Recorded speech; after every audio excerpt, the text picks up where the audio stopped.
ആദരണീയരായ കർത്തൃദാസന്മാർ, ഇന്ത്യ പൂർണ്ണ സുവിശേഷ ദൈവസഭയുടെ കോഴഞ്ചേരി സെൻറ്ററിന് ചുമതല വഹിക്കുന്ന അനുഗ്രഹീത കർത്തൃദാസൻ, ഈ ഉച്ചഭാഷണിയുടെ ശബ്ദപരിധിയിൽ ഞങ്ങളെ സശ്രദ്ധം ശ്രദ്ധിച്ചുകൊണ്ടിരിക്കുന്ന മാന്യരായ എല്ലാ നാട്ടുകാർക്കും ഇന്ത്യയുടെ 78ാമത് സ്വാതന്ത്ര്യത്തിൻ്റെ ഊഷ്മളമായ ആശംസകൾ ഞങ്ങൾ നേരുകയാണ്. സാധാരണ നടത്തിവരാറുള്ളതുപോലെ കവലകൾ തോറും ഞങ്ങൾ നടത്തിവരുന്ന പരസ്യയോഗങ്ങളുണ്ട്. എന്നാൽ ഈ സ്വാതന്ത്ര്യ ദിനത്തിൻ്റെ ഊഷ്മളമായ അനുഭവങ്ങൾ മാനവകുലം അനുഭവിച്ചുകൊണ്ടിരിക്കുന്ന, പ്രത്യേകിച്ച് ഇന്ത്യയിലെ സമൂഹങ്ങൾ അനുഭവിച്ചുകൊണ്ടിരിക്കുന്ന ഈ ദിവസം യേശുക്രിസ്തുവിൽ കൂടെയുള്ള യഥാർത്ഥ സ്വാതന്ത്ര്യത്തിൻ്റെ ഒരു വിളംബര സന്ദേശ റാലി ക്രമീകരിക്കുവാൻ ഇടയായതോർത്ത് സ്തോത്രം ചെയ്യുകയാണ്. നാം മനസ്സിലാക്കണം, ബ്രിട്ടീഷ് മേൽക്കോയ്മകൾക്കെതിരെ നമ്മുടെ സ്വാതന്ത്ര്യ സമര സേനാനികൾ, നമ്മുടെ രാഷ്ട്രപിതാവായിരുന്ന മഹാത്മാഗാന്ധിജി അടക്കമുള്ള ആളുകൾ, നെഹ്റു അടക്കമുള്ള ആളുകൾ, സുഭാഷ് ചന്ദ്രബോസ് അടക്കമുള്ള ആളുകൾ, സർദാർ വല്ലഭായ് പട്ടേൽ അടക്കമുള്ള ആളുകൾ ബ്രിട്ടീഷ് മേൽക്കോയ്മകൾക്കെതിരെ നടത്തിയ സന്ധിയില്ലാ സമരങ്ങൾ ഇന്ന് നാം അനുഭവിക്കുന്ന സ്വാതന്ത്ര്യത്തിലേക്ക് നാം എത്തിച്ചേരാനിടയായിത്തീർന്നു. എന്നാൽ ഈ കാലഘട്ടങ്ങളിലേക്ക് നാം ഒന്ന് വിരൽ ചൂണ്ടിയാൽ, അങ്ങ് കാശ്മീർ മുതൽ ഇങ്ങ് കന്യാകുമാരി വരെ ഇന്ത്യയുടെ 4 ഭാഗങ്ങളിലേക്ക് കണ്ണോടിക്കുന്ന ഒരാൾക്ക് യഥാർത്ഥമായി ഭരണഘടന വിഭാവനം ചെയ്യുന്ന സ്വാതന്ത്ര്യത്തിൻ്റെ ആ അനുഭവം അനുഭവിക്കാൻ കഴിയുന്നുണ്ടോ എന്നുള്ളത് നാം ശ്രദ്ധിക്കേണ്ടിയിരിക്കുന്നു. ഇതുപോലെയുള്ള കോർണർ യോഗങ്ങൾ ഞങ്ങളുടെ സെന്ററിന്റെ വിവിധ ഭാഗങ്ങളിൽ ഇന്ന് പകൽ നടത്തപ്പെടേണ്ടതുള്ളത് കൊണ്ട് വിശാലമായ ഒരു പ്രസംഗത്തിന്റെ വേദിയായത് മാറ്റാതെ മനുഷ്യ സമൂഹത്തിന് സമൂലമായി മാറ്റം വരുത്താൻ കഴിയുന്ന, മനുഷ്യൻ താല്പര്യപ്പെടുന്ന യഥാർത്ഥമായ സ്വാതന്ത്ര്യത്തിന്റെ സന്ദേശം നിങ്ങൾക്ക് നൽകി ഇവിടെ നിന്ന് വിടവാങ്ങുവാൻ ഞങ്ങൾ താല്പര്യപ്പെടുകയാണ്. ജാതിയുടെ പേരിൽ, വർഗത്തിന്റെ പേരിൽ, വർണ്ണത്തിന്റെ പേരിൽ, എന്തിനേറെ ദൈവങ്ങളുടെ പേരിൽ പോലും ഇന്ന് ഇന്ത്യയിൽ നടന്നുകൊണ്ടിരിക്കുന്ന കാപാലികമായ ഇടപെടലുകൾ, ഇതൊക്കെ സ്വാതന്ത്ര്യത്തെ ഖനിക്കുന്നതാണ് എന്നുള്ളത് നാം മറന്നു പോകരുത്. ഇന്ന് കഴിഞ്ഞ ദിനങ്ങളിൽ പത്രം വായിച്ചിട്ടുള്ളവർക്കറിയാം, നമ്മുടെ പ്രധാനമന്ത്രി ഇന്ന് ഇന്ത്യയുടെ ത്രിവർണ്ണ പതാക ഉയർത്തിക്കൊണ്ട് ഇന്ത്യയുടെ 78ാമത് സ്വാതന്ത്ര്യത്തിന്റെ സന്ദേശം ഇന്ത്യൻ ജനതയ്ക്ക് നൽകുമ്പോൾ ഞെട്ടലോടെ പറയേണ്ട ചില വാക്കുകളുണ്ട്. ഇന്ത്യയുടെ ആതുര സേവന രംഗത്തേക്ക് സ്വയം സമർപ്പിതമായി ആ സേവനത്തിനു വേണ്ടി ഇറങ്ങിത്തിരിച്ച ഒരു PG ഡോക്ടറിനെ മാനഭംഗം ചെയ്ത് കൊന്നുകളഞ്ഞതിന്റെ ഞെട്ടലുകൾ സമൂഹത്തിൽ നിന്ന് മാറിയിട്ടില്ല. യഥാർത്ഥമായ പ്രതികളെ അതേ മറയ്ക്കപ്പുറത്ത് നിർത്തിക്കൊണ്ട് രാഷ്ട്രീയമായ ഇടപെടലുകൾ മുന്നിൽ നിന്നവരെ സംരക്ഷിക്കുമ്പോൾ നാം മനസ്സിലാക്കുക, ഇന്നേക്ക് 78 വർഷങ്ങൾക്ക് മുമ്പ് ഇന്ത്യ നേടിയെടുത്ത സ്വാതന്ത്ര്യം എവിടെ എത്തി നിൽക്കുന്നു? നാം ഇനിയും മനസ്സിലാക്കേണ്ട ഒത്തിരി കാര്യങ്ങളുണ്ട് പ്രിയരെ. ചില നാളുകൾക്ക് മുമ്പ് മനോരമ പത്രത്തിൽ വളരെ വ്യക്തമായി വന്ന ഒരു വാർത്തയുണ്ട്. വടക്കേ ഇന്ത്യയിൽ ഒരു സ്കൂളിൽ 800-ലധികം കുട്ടികളെ പരിശോധിച്ചപ്പോൾ 800-ലധികം കുട്ടികൾ എയ്ഡ്സ് രോഗികളാണ് എന്നുള്ള ഞെട്ടലുളവാക്കുന്ന ഒരു സംഭവം മനോരമ പത്രം അത് വെളിപ്പെടുത്താനിടയായി. എന്താ പറഞ്ഞു വരുന്നതിന് താല്പര്യം? ഒരു സ്കൂളിൽ പഠിക്കുന്ന 800 കുട്ടികൾ എയ്ഡ്സ് രോഗികളാണ്. അതെങ്ങനെ ഉണ്ടായി? അതിന്റെ താഴെ അതിന്റെ വിവർത്തനങ്ങളുണ്ട്.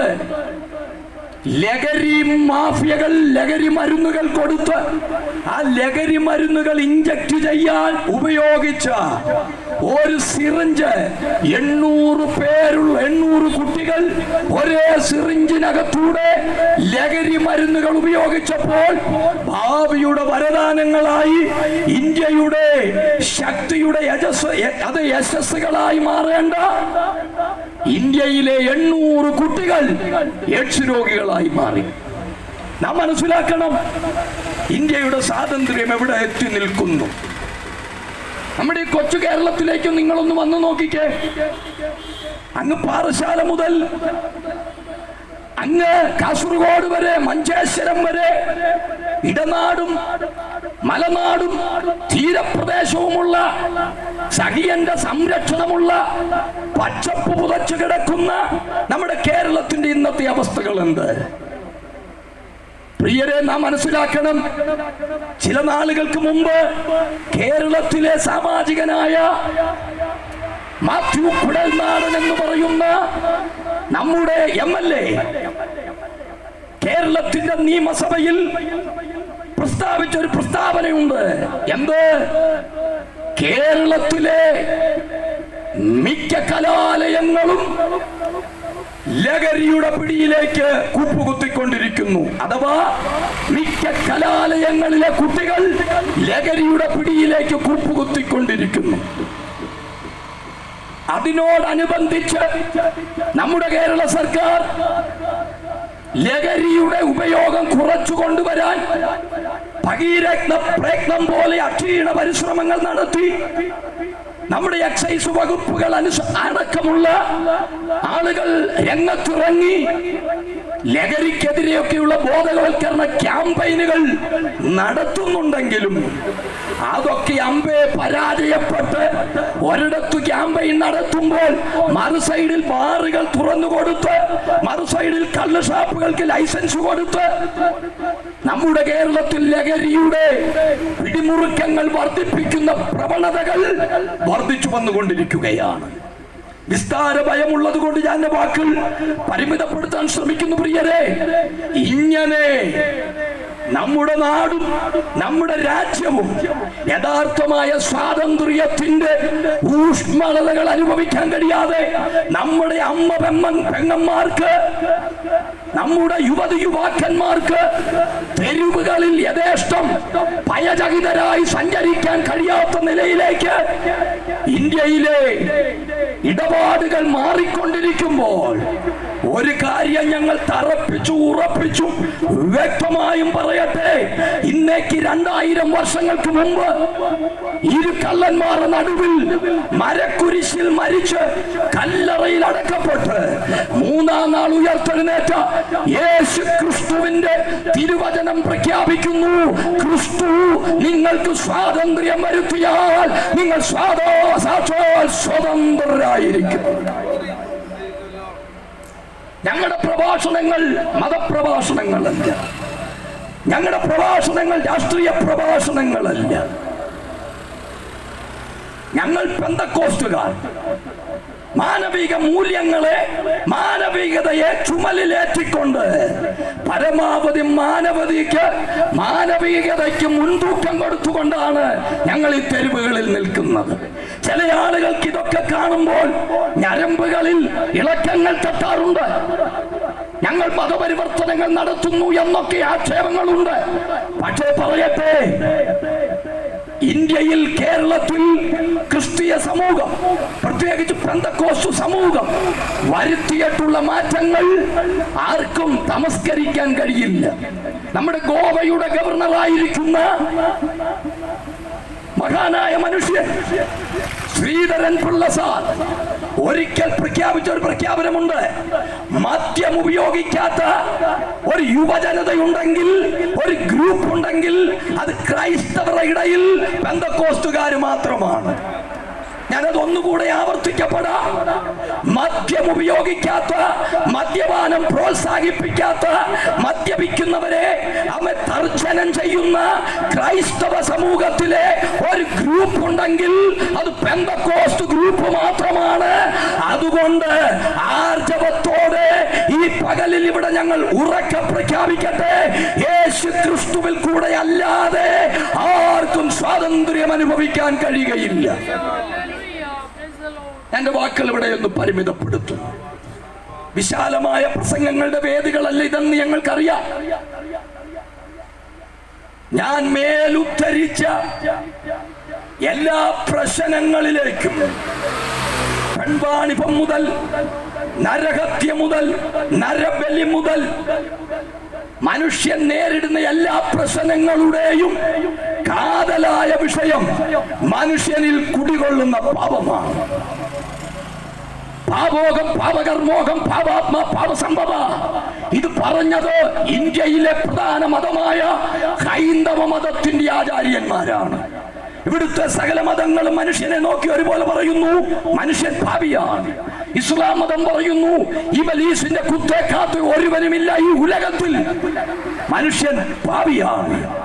ജൈനമതവും കൺഫ്യൂഷ്യസ് മതവും എന്തു വേണ്ട ഈ ലോകത്തിൽ ഉദയം ചെയ്ത സകല മതങ്ങളും മനുഷ്യനെ നോക്കി പറയുന്നു, മനുഷ്യൻ പാപിയാണ്.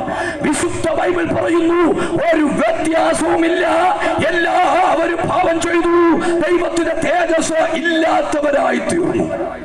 പ്രിയരേ, എല്ലാവരും ഒരുപോലെ പാപം ചെയ്തു എന്ന് സകല മതങ്ങളും മനുഷ്യനെ നോക്കി വിരൽ ചൂണ്ടുമ്പോൾ, ഇവിടുത്തെ ഒരു മതവും മനുഷ്യന്റെ രക്ഷയ്ക്ക് വേണ്ടി ഒരു വ്യക്തിത്വത്തെ മുന്നിൽ നിർത്താതിരിക്കുമ്പോൾ, എല്ലാവരും പാപം ചെയ്തു, ദൈവ തേജസ് ഇല്ലാത്തവരായി തീർന്നു എന്ന് വിശുദ്ധ വചനം പറയുമ്പോൾ, അതേ വിശുദ്ധ വചനം വിളിച്ചു പറഞ്ഞു, പാപികളെ രക്ഷിപ്പോൾ യേശു ക്രിസ്തു ഈ ഭൂമിയിലേക്ക് വന്നു എന്നുള്ളത് വിശ്വാസ്യവും എല്ലാവരും അംഗീകരിക്കാൻ യോഗ്യമായ വസ്തുത തന്നെ.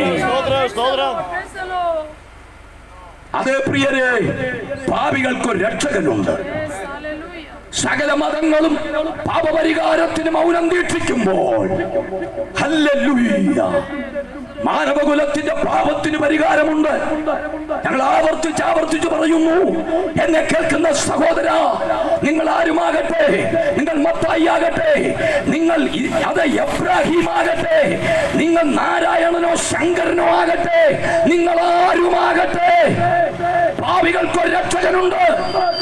ആ രക്ഷകനെ ഞങ്ങൾ ഇവിടെ ഉയർത്തുകയാണ്. ആ രക്ഷകന്റെ പേരാണ് കർത്താവായ യേശു ക്രിസ്തു. ഞാൻ ഒന്നുകൂടി ആവർത്തിക്കുന്നു, മനുഷ്യൻ തിരയുന്ന രക്ഷകന്റെ പേരാണ് കർത്താവായ യേശു ക്രിസ്തു.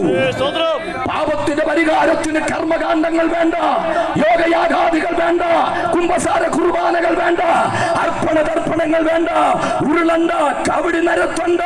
പാപത്തിനൊരു പരിഹാരകൻ ഇന്നേക്ക് 2024 വർഷങ്ങൾക്ക് മുമ്പ് റോമൻ ഗവർണറായ പീലാത്തോസിന്റെ വിസ്താര സഭയുടെ മുമ്പിൽ വിസ്തരിക്കപ്പെട്ട് 5 കോടതികളിൽ 7 പ്രാവശ്യം, സിവിൽ കോടതിയിലും മതകോടതിയിലും 7 പ്രാവശ്യം വിസ്തരിക്കപ്പെട്ട്